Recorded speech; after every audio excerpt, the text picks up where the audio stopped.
Cadu, é maravilhoso ter você aqui. Você sabe que eu sou fã do seu trabalho, admiradora do seu trabalho. Cada vez que eu te vejo, eu gosto mais. Oh, que lindo, obrigado. Eu também sou seu fã. Acho que o compromisso que você tem com o teatro é fundamental para que ele esteja sempre na boca das pessoas, sendo discutido, refletido, aprofundado, enfim, seu papel também é Muito obrigada. A gente tenta, né? importantíssimo. Tem que tentar. Não podemos Sempre, parar, né? sempre. Parar não rola. Não, não tem Nós somos como. pessoas insistentes, Exatamente, persistentes, né? exatamente. E você persiste fazendo cada vez melhor. Porque eu tenho visto, assim, eu já vejo o seu trabalho há algum tempo e sempre percebo que você está melhorando. Ah, que Isso é muito bom. bom, né? Significa que a coisa está fluindo. Exatamente. Você nasceu para isso, não é, Cadu? Eu acho que sim, eu tenho essa impressão também. Eu faço isso desde muito pequeno, mas com relação a essa questão da melhora, eu acho que o teatro tem essa. Claro, as profissões em geral, quanto mais você faz, né, a experiência capacita, então você vai fazendo e vai aprimorando. Mas o teatro mesmo, dentro dele, tem essa prática, né? Você entra em temporada, estreia, o espetáculo 3 meses depois, 4 meses depois, ele está com uma outra qualidade, pelo fazer mesmo, assim, né? Pelo tempo de execução dele, relação com a plateia, muda o espetáculo, enfim. Então, acho que tudo isso vai lapidando o nosso trabalho, né? Você disse que começou muito jovem, e eu falei aqui que você começou mais ou menos com 12 anos, fazendo curso na escola, depois você foi para a Sura, se especializou e tal. Isso. Lá nesses 12 anos, já vinha essa história de vou ser ator? Não sei se com tanta clareza, mas o teatro sempre foi uma brincadeira muito preferida. Contar a história, criar personagens, sempre foi muito, muito presente assim na minha infância. E talvez, quando eu comecei a fazer o primeiro curso, ali aos 11, 12 anos, eu tive a impressão de que era um lugar que me fazia muito bem, me exigia, principalmente coragem, que era uma coisa. Eu era uma criança muito amedrontada, não era o valentão da turma, ao contrário, era o brincalhão, mas não era o valentão da turma. O teatro me exigia uma certa coragem de estar naquele lugar e me expor. Mas eu acho que foi nesse momento em que a coisa ficou mais clara, assim, de que era um lugar. Aí eu fui fazer psicologia, fiz publicidade e propaganda, mas sempre aqui. Teatro rondando. Aqui, ó, não vai embora não, volta, volta. Dizem, né, os grandes atores aí, principalmente das gerações anteriores, a sua, muito anteriores, que provavelmente te inspiram, que o teatro é que chama o ator, não é o ator que chama o teatro. Né?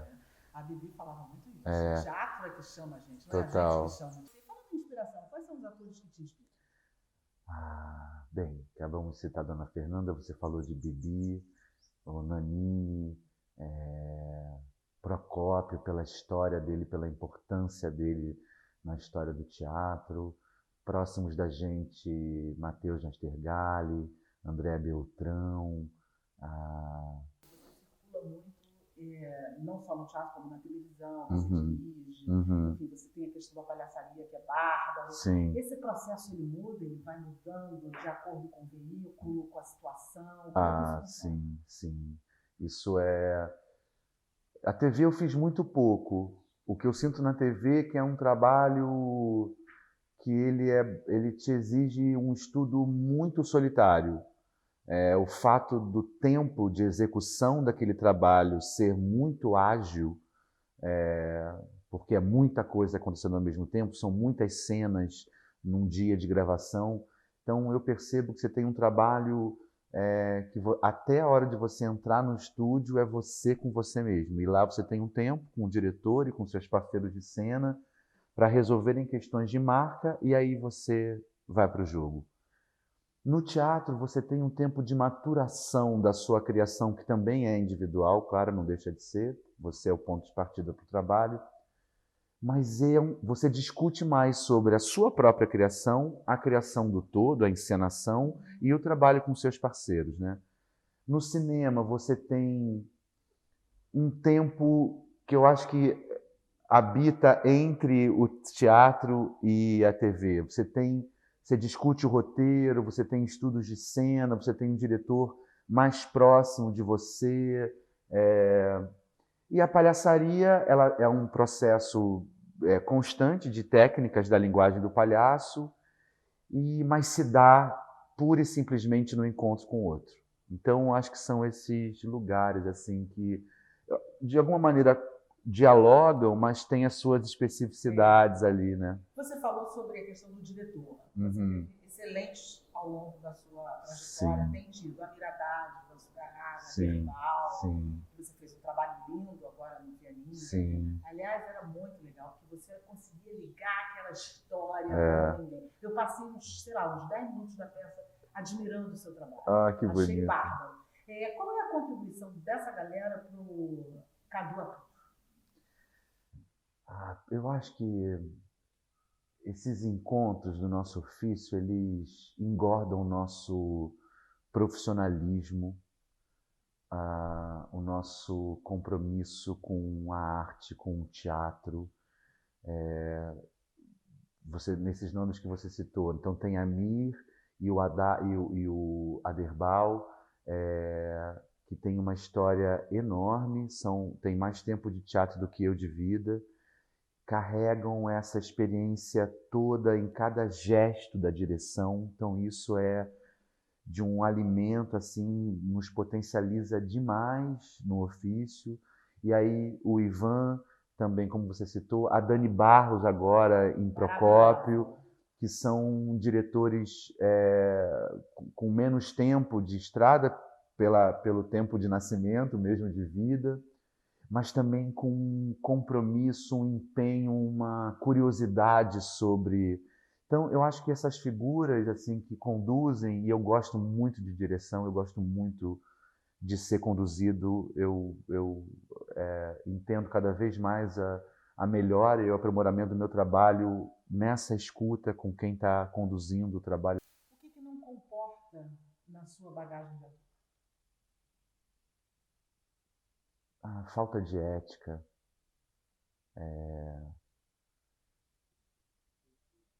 falta de escuta, ausência de procedimentos no nosso trabalho que, se eles não estão ali, se eles não são cuidados diariamente, eles podem minar, eles podem detonar um processo de criação. Dá para fazer o trabalho quando você não acredita nele? É muito difícil, né? É muito difícil. Você já fez? Eu acho que num radicalismo da não crença sobre o trabalho. Mas, assim, a TV, por exemplo, como eu não tive um trabalho ainda de longa duração, foram participações. No teatro exato, exatamente. Sim. E acho que depois de 2010, quando eu também abri a minha produtora junto com o Paulo Giannini, ator de Procópio, ator de Galápagos, a gente começou a pensar os nossos projetos. Isso também ajuda a gente a olhar para onde a gente quer estar, para falar o que a gente quer dizer, e olhar para os convites que chegam a partir também dessas experiências que a gente tem com os nossos próprios. Você é fundador do Grupo Roda Gigante, como eu falei, e atua nesse trabalho, e foi dos Doutores da Alegria, que é um trabalho de palhaçaria, né? A gente só vai falar sobre isso, mas a linguagem que você desenvolve um trabalho de pesquisa de linguagem. Que tipo de pesquisa você desenvolve? Como é que funciona esse trabalho, que no Brasil é muito bem-vindo? Sim, total. No Roda, a gente tem uma pesquisa de linguagem do palhaço, basicamente direcionada a duas estratégias de ação. A primeira é dentro das enfermarias de pediatria de 3 hospitais públicos aqui no Rio de Janeiro, onde a gente tem um treinamento constante com os princípios da palhaçaria, que estão a serviço sempre da relação com o outro. O palhaço ele só existe na relação com o outro, diante do olhar do outro. Então, o olhar já é um princípio fundamental para esse jogo acontecer. A escuta, a disponibilidade, estar aberto, poroso para o outro. Então, o nosso treino basicamente é direcionado à qualidade de presença do palhaço diante do outro, do seu público, do seu parceiro, outro palhaço. E aí, a partir disso, dessa pesquisa que a gente faz para o hospital, para a prática do palhaço nas enfermarias, a gente começou a investigar esses princípios da palhaçaria na formação do profissional de saúde. Então, além da gente atuar nas enfermarias, a gente atua num curso de preceptoria dentro da Associação Brasileira de Educação Médica. O curso de preceptor é aquele curso que vai formar o médico que passa a ser professor de residente nas suas especializações, mas que não fizeram pedagogia, não tem uma formação pedagógica. Todo ator pode ser palhaço? Eu acho que todo mundo pode ser tudo. É estudar, pesquisar, e talvez possa não ser, por exemplo, por uma questão de identidade com a linguagem, mas que a porta está aberta para o desejo, isso é... E, por exemplo, as técnicas que um palhaço tem, que provavelmente são muito específicas, não necessariamente o ator precisa delas. No seu caso, você traz um pouco dessa palhaçaria para o trabalho? Totalmente. Eu não tenho dúvida de que o palhaço me melhorou muito como ator. Mas também porque tem princípios da atuação do palhaço que estão diretamente ligados à atuação do ator, né? Então, você, lá no início, eu falei que você foi aluna da Sura, né, que é maravilhosa. É incrível. Sura, incrível, ela formou gente pra caramba. Pra caramba. Ela, Luiz Cartucho, essa galera que você Sim, tá lá naquela exatamente. Formou um monte de gente bacana que tá aí. E você aprendeu com ela muitas técnicas de improvisação, Sim. né? E improvisar tem aquele lado, tem diretores que aceitam, tem diretores que detestam. Como é que funciona isso para você? Você aplica de acordo com a possibilidade ou não? Ou foi uma coisa mais para técnica mesmo? Para mim, o princípio da criação precisa passar pela improvisação. Mesmo que você esteja com um texto na mão, mas talvez por sorte nunca tenha encontrado um diretor que tenha trazido o trabalho pronto de casa. Sempre vivi processos de criação onde havia o espaço de criação também do ator. E aí a experiência com a improvisação favorece muito esse processo de criação dentro do espetáculo. Então, eu tenho a impressão que aquela experiência lá, entre 92 e 96, no curso da Sura, que logo em seguida eu fiz o meu primeiro espetáculo profissional também sob a direção dela, era o Diário de Adolescente Hipocondríaco, no saudoso Teatro Vila Lobos. E aliás, é uma perda no Rio de Janeiro que chega a doer na gente, né? É um lamento, é uma imagem do abandono da cultura da nossa cidade. Isso tem um nome, né? Desrespeito. Tem, total. Desrespeito com a cultura. Total, descaso. É verdade, Mas é isso, eu acho que então aquele período ali que me formou no início, ele está muito presente no palhaço, no meu processo de criação como ator. Dirigi muito pouquinho, assim, mais dentro da escola onde eu dou aula, e um trabalho que foi mais consistente foi O Homem de Barros, que eu dirigi com a Miwaya Nagasawa, o Paulo Giannini, meu sócio, e a gente trabalhava muito a partir da improvisação, mas... Você já pegou algum diretor, por exemplo, que te disse, esquece improvisar porque o autor não aceita? Não. Nunca aconteceu? Nunca, que bom. Porque você sabe que tem autores, inclusive, às vezes não é nem o diretor, que não admite que se horas escrevendo não. Se faça até nenhuma alteração. Até com a palavra, porque, por exemplo, quando você fala de análise ativa, né? Você lê o texto e aí você vai para o espaço e improvisa a partir do que você leu, né? Dos diálogos da cena em que você estava estudando. Eu acho muito rico quando você vai improvisar e trabalha com outras palavras que não a do texto, mas você está alimentado pelo texto, pela circunstância em que você estudou, e aí depois quando você volta para o texto para se apropriar dele, você tem uma qualidade de apropriação que ainda é mais forte, mais potente do que se você ficar secamente só nessa palavra. Então, eu acho que mesmo que você tenha um compromisso, assim, que venha o autor ou o diretor e diga, a gente não vai alterar uma palavra desse texto, mas que a gente, no processo de criação, tenha liberdade para experimentar com outras palavras, para depois que essas que não são nossas de início, possam ser com muito mais compreensão e com muito mais propriedade. Exatamente. Ela passa a fazer parte de você. Falando em palhaçaria, que é uma área que você domina muito e é uma área. Vou repetir, porque eu troquei. Falando em palhaçaria, que é uma área que você domina muito, é uma área rara, vamos dizer assim, né? Nós não temos tantos atores palhaços. O que o palhaço pode fazer que o ator não pode e vice-versa? Rogério, pois é. Isso? Nem sei se existe, né? Eu acho que não. Não? Dá para caminhar dos dois lados? Dá. O Exatamente. que mais te inspira na palhaçaria? Tem algum palhaço referência na sua vida? Você olhou e falou assim, poxa, eu queria construir o meu palhaço mais ou menos nesse caminho, quero dar essa identidade para ele. Teve isso? Olha, eu tenho, assim, 5 referências muito fortes na minha formação como palhaço, que são os meus sócios fundadores do Grupo Roda Gigante. A Cristiana Brasil, Diogo Cardoso, Éber Inácio, Florência Sant'Angelo e Marcos Camelo são palhaços que me inspiram demais.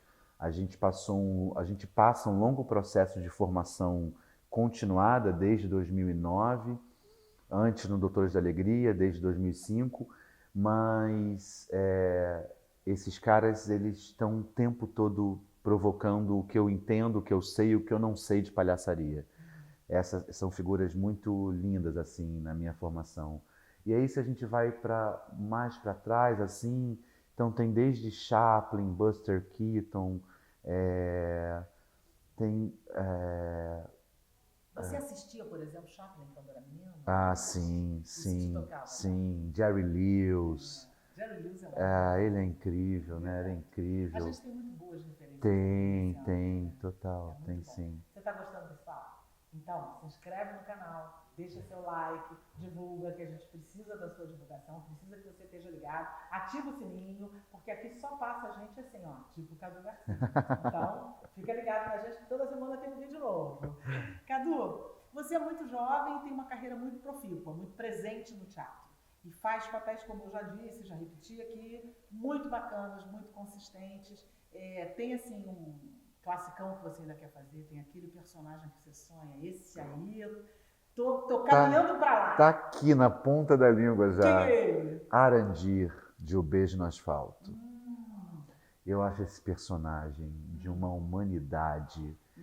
Eu amo essa obra, eu adoro esse texto. Para mim, é a melhor obra do Nelson Rodrigues, ele tem coisas maravilhosas. Eu amo a obra do Nelson, mas esse texto, ele me pega. E esse personagem, a humanidade dele, assim, o sofrimento dele em defender a sua integridade, a sua masculinidade, eu acho belíssimo. Mas esse daqui a pouquinho você vai ver. Não é? O universo está ouvindo, vocês estão ouvindo as palavras de Rogério. Isso daí é facinho, é só uma questão de tempo. Que assim seja. Você falou em Nelson Rodrigues, que é um dos nossos grandes dramaturgos. Há quem diga que é o nosso grande divisor de águas do teatro brasileiro, né? Lá com o Vestido de Noiva, exato. A história do tripé que ele criou, enfim, ele é um marco. Quais os autores que te agradam, excetuando o Nelson, que você já Albi, eu acho incrível, o Tennessee Williams. Aí aqui próximo da gente tem a Renata Mizrahi, que é uma grande autora. A Carla Faura, autora de Procópio, é uma grande autora. Diogo Liberano também. Agora falando de pessoas bem próximas da gente também, eu gosto muito da Pedro Brício. Tem um núcleo de autores contemporâneos assim com uma qualidade que eu acho linda assim. Queria falar de Procópio agora, que o espetáculo está fazendo lindamente, que é um espetáculo forte porque ele trabalha falando da arte, é uma homenagem de certa forma, né, à arte que começa pelo Procópio, que é o Procópio Ferreira, mas tem mais do que isso, tem uma história forte de amizade, de resistência. Fala um pouquinho do espetáculo pra gente. Sim. E até como pintou essa ideia para vocês fazerem. Boa. Dado momento, já entre 2016 e 2017, a gente começou a discutir sobre profissões que estavam se extinguindo por questões do avanço tecnológico e da evolução da humanidade. E aí, mas ficamos nessa ideia, mas ela não estava arrepiando a gente. Até que um dia a gente foi arrepiado numa conversa num bar sobre a ideia de Procópio, que ainda dialogava com a questão das profissões que estão terminando ou estão perdendo de alguma maneira o seu cuidado, a sua valorização, que no caso era o trabalho do ator, e numa relação com outro personagem, que era um personagem que aí sim havia tido a profissão extinguida pelo fim dela, pelo avanço tecnológico, que era o relojoeiro, que é o personagem do Paulo. E aí, a partir disso, a ideia desse encontro, então, de um personagem que tem uma certa relação com a arte e um outro personagem que não tem mais seu ofício, falido literalmente por conta do avanço tecnológico, numa circunstância que é a proibição de qualquer manifestação artística. A gente fala de um futuro, a gente coloca isso 30 anos para frente. Isso foi uma questão que a gente também conversou e Carla apontou muito para a gente, a autora, de que quanto mais a gente se afastasse do real, do momento atual, mais a gente poderia falar sobre ele. Exatamente. Exatamente. Mas o bacana da peça que eu achei, além da atuação de vocês, da ideia que é muito genial, é que vocês tocam em vários pontos muito interessantes. A peça não se prende em um assunto, um tema. Sim. Ela tem uma espinha dorsal, ela tem um tema que ressalta. Sim. Mas o pano de fundo é muito bacana. Sim. Vocês falam de muita coisa. Exatamente. E isso é muito bacana. Isso, boa. E tem uma questão nisso também, porque eu acho que essa amplitude de Procópio se dá porque é um espetáculo de extrema humanidade. São personagens extremamente humanos, que trazem referências de tantos outros e que têm uma comunicação muito forte e ampla com um público variado. Qual é a grande, se é que a gente pode dizer, ou grande lição, ou onde mais essa peça tocou em você? A primeira é a necessidade de valorização da arte, porque não há sociedade que viva sem, mas não há sociedade que evolua sem a presença do lugar da expressão.